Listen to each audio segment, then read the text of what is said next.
Today in the Smugglers Room, we're assembling, wiring, and programming a new control panel. This code is called Bad Motivator.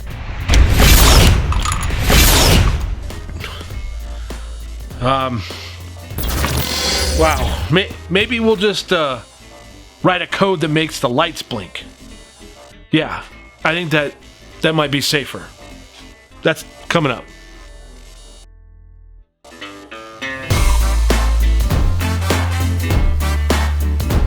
What's up, you awesome geeks? I'm Brian, and welcome to the Smugglers Room.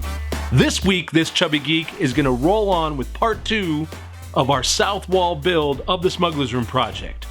Now, if you haven't seen part 1, you can find that in the description below, and if it's your first time joining our geeked out galaxy, then consider hitting that subscribe button and the bell. Now let's get into this week's build. Now, we're starting out with a pre-cut, assembled, and painted frame. This design might look a little familiar to you if you've seen our wall control panel video. So if you want to see how it's all put together and painted, go ahead and check that in the link in the description below. Different than our original build, we're going to change up the design a bit and start out with some of those iconic Star Wars colored tiles, as well as a Blue Realm oval light design, but more on that in a bit. And then finally, some classic Falcon rocker switches, 3 of them.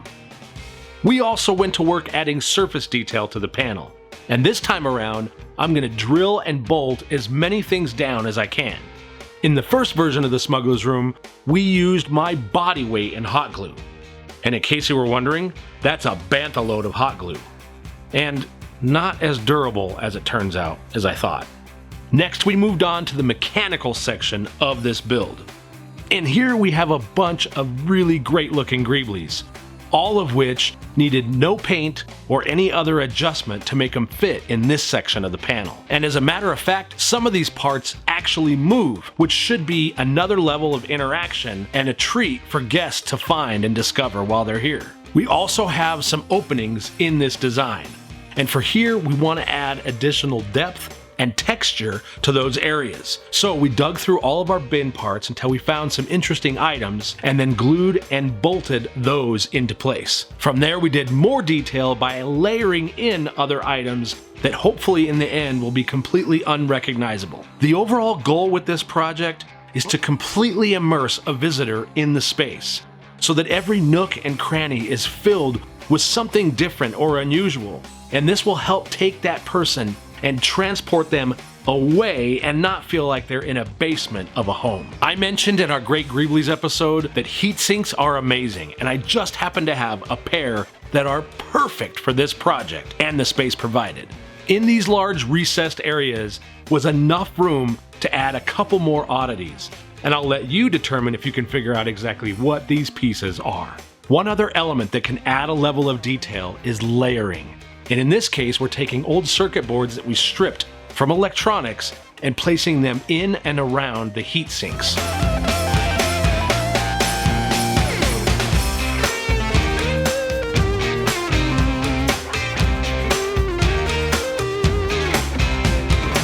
I'll tell you, the more layers you can build into your projects, the better storytelling that project will provide.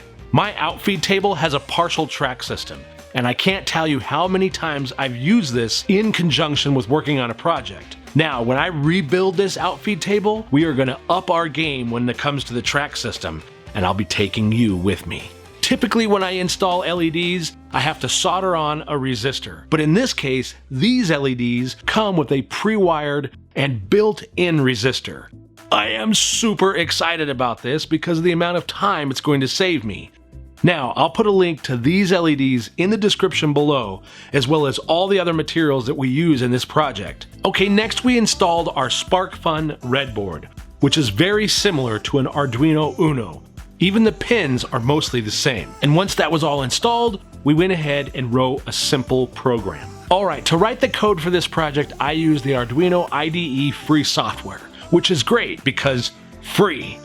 And I'm going to do the best I can to show you what I did, but please keep in mind that I'm a hack programmer. So I'm also linking in the description below to the Programming Electronics Academy. This is a YouTube channel that is full of great information. This is a place for you to dive in and take a look if you're interested in programming code for your projects. Let's see what I did. We simply start out by identifying what the project is and putting as many notes as possible. This is a great habit to get into. Next, we initialize the naming convention with the function. So in this case, LED1 equals pin 5. In our program, we're going to be using pins 5 through 13, which we identified up here in the description. And yes, when I copied and pasted, I forgot to change LED1 to the correct label, but we'll fix that in a sec. Remember, I said hack programmer. Next, we drop a few notes on the setup and identify that our pins are going to act as outputs for this program. We need to identify this function for all the pins we're going to use to illuminate our LEDs.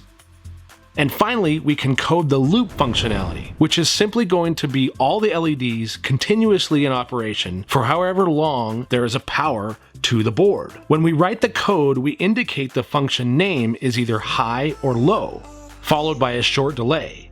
High meaning the LED is on, low meaning that it is off. We want to test that the code is working, but also that our LEDs are working before we continue.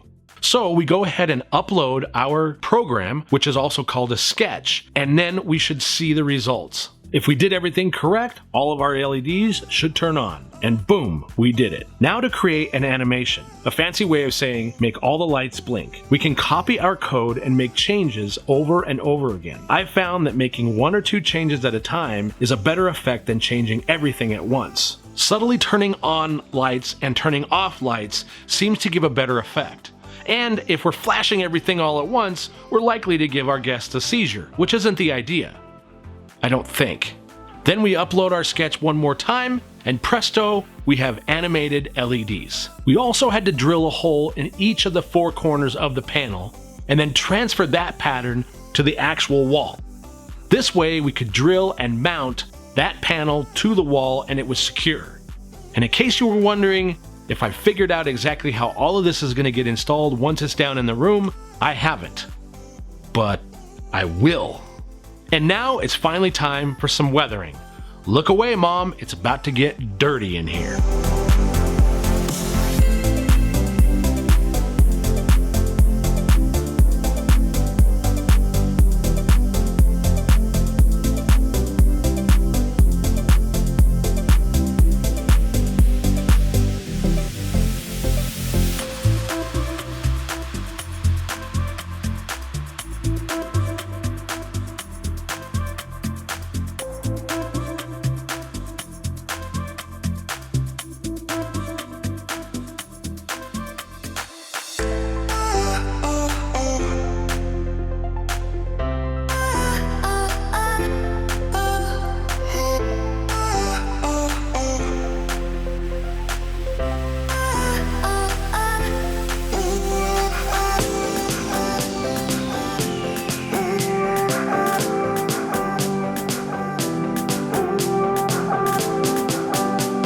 Alright, we got the panel installed on the wall and it looks pretty great.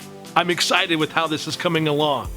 But there is a little bit of a disconnect between part 1 and part 2. Not to mention, we need to finish the columns on the wall. But we're going to tie all of this together, I promise. We're going to use tubes and weathering and all kinds of other weird and crazy stuff to make this look like one solid piece. Now, next week we're going to take just a little break away from this project. For my awesome day job, I travel quite a bit, so I need a little time to catch up before we unveil part 3 and part 4. That being said, I think you're really going to like what we have coming for you next week.